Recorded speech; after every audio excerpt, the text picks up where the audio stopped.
In my previous show, I was speaking about how it is that I got dreams sitting at Tangatanje about the Saint twins. The first dream that I got about the Saint twins, they were in a house. It wasn't a house, it was a room. That was very dark and dingy. It was like reddish, like the walls were painted reddish on the inside and brown. The floors were also kind of brown, looking like, you know, cement floors, like gray brown. Yeah, just a very dark room.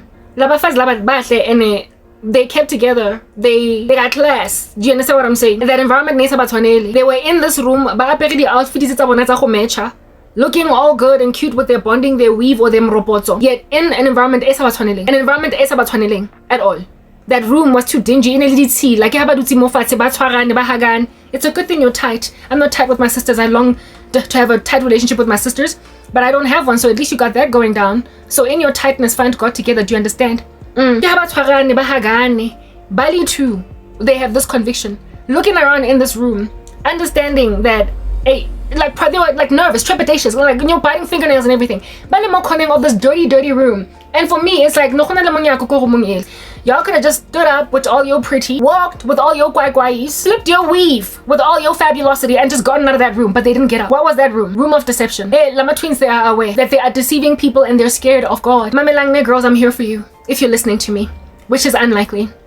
If you have conviction of sin and if you are some kind of uncomfortable, it is evidence that God is talking to you. He is speaking, but if you don't hearken, you display in so being recalcitrant that you're not his son or his daughter. So right now, you are convicted, or you are bringing people on your podcast that are bringing in lots of subscribers, lots of views for sensational shock factor, but you have tarried from your first love. You remind me of the church at Ephesus. Oh, Ephesian church, I've seen your hard work and your labor and all that which you do, congra, but this I have against you. You have forgotten your first love. Love the Lord your God with all your heart, mind, strength, might, power, all your fever. To love the Lord is to love the Lord, who is what? The Word who became flesh and dwelt among us, is to love his word. And if at all you are divorced from God's word in who you bring on your show, honeybee, on that day you are displaying that you don't love God because you are ignoring his word. When you bring people on your show that will sensationally dazzle everybody, and yet they're completely unbiblical. Sometimes when you listen to the same twins, they will literally say, no, but doesn't the Bible say? And I'm like, girl, you should stop there. Why is this guest on your show a woman? Why?